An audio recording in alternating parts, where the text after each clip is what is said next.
Thanks a lot, guys. Scott Hudson and Mike Thunderbolt today here in a jam-packed worldwide arena. The Gambler making his way to the ring. And Mike, I'm so pumped. In just a week, it's Bash at the Beach. Randy Savage and psychotic Sid Vicious to take on Kevin Nash and the Stinger.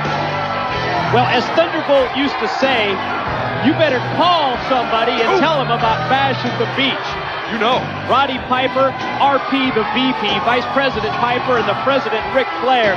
You know that they're doing anything within their power to stir things up in World Championship Wrestling. And this is their latest edict. Certainly, edict, their latest ruling.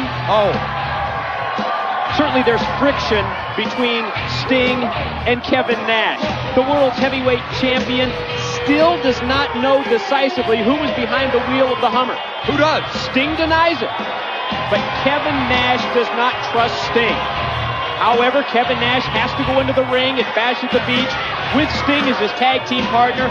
And when they look across the ring, they will see not 2, but 5 individuals, because it's not only Team Savage, Randy Savage and Sid Vicious, but it's also that 3-lady entourage of Gorgeous George, Medusa, and Miss Madness. And it possibly could even be a 6th person joining them. What? Because we have heard Randy Savage mention that he's going to show his cards at Bash at the Beach. And, we try and figure out, we try and decipher, try and interpret what Randy Savage says. My best feeling is that Randy Savage is going to unveil exactly who drove the Hummer at Bash at the Beach. Do you know something we don't know? No, I'm just trying to put 2 and 2 together when I listen to Randy Savage's interviews. Good luck. Boy, those poor closed captioning guys must pull their hair out when Savage grabs a mic. But Bash at the Beach, supposedly, and I agree with you, Mike, Randy Savage has dropped every hint in the world that he is going to tell us who was driving the Hummer when we get to Fort Lauderdale on July 11th for Bash at the Beach.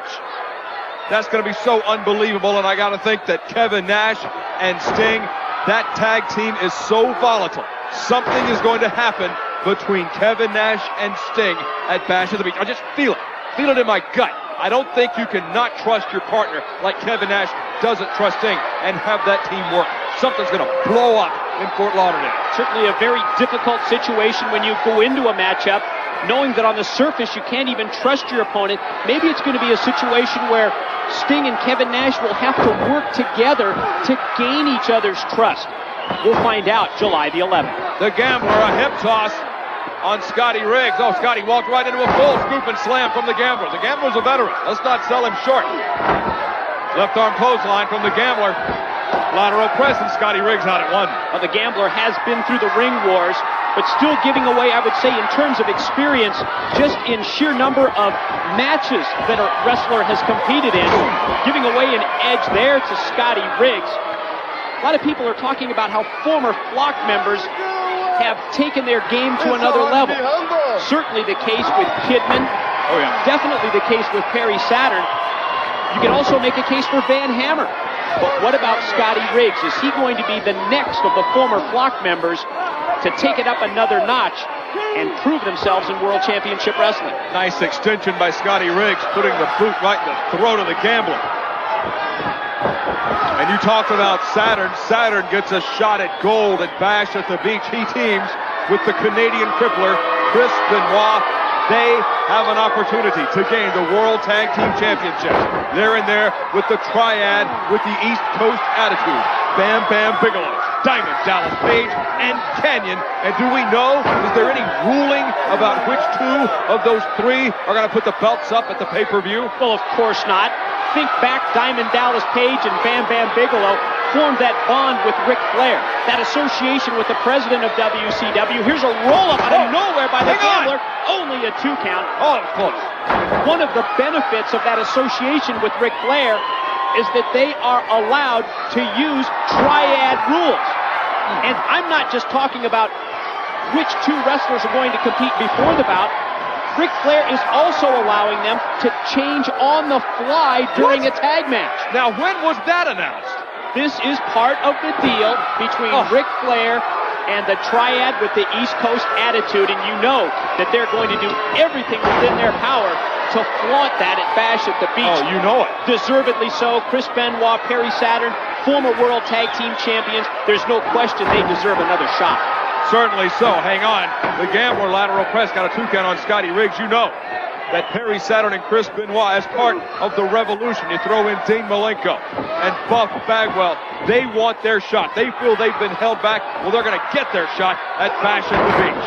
Nice drop kick from Scotty Riggs. There are those who say, and I don't disagree, that may be the best drop kick in the sport today. Well, certainly one of the best. Great leg extension and goes to the back. And oh, he just dropped the Gambler face first. The showstopper right on the WCW logo, and Scotty Riggs will get the Duke. That's an impressive victory. He dominated this matchup with the Gambler. Scotty Riggs may be well on his way to attaining similar success to former Flock members like a Van Hammer, like Kidman and Perry Saturn. You know, we talked so much about the pay-per-view. Let's go back and do this one justice. Let's take another look at the action we saw earlier as Scotty Riggs gets the Duke over the Gambler. This is our Valvoline replay. You can always tell the guys who use Valvoline. A couple of great angles of that picture-perfect drop kick executed by Riggs. There you see the leg onto the back of the head of the Gambler. Drives him face first to the canvas with the showstopper, and the pinfall is academic. Don't touch that dial.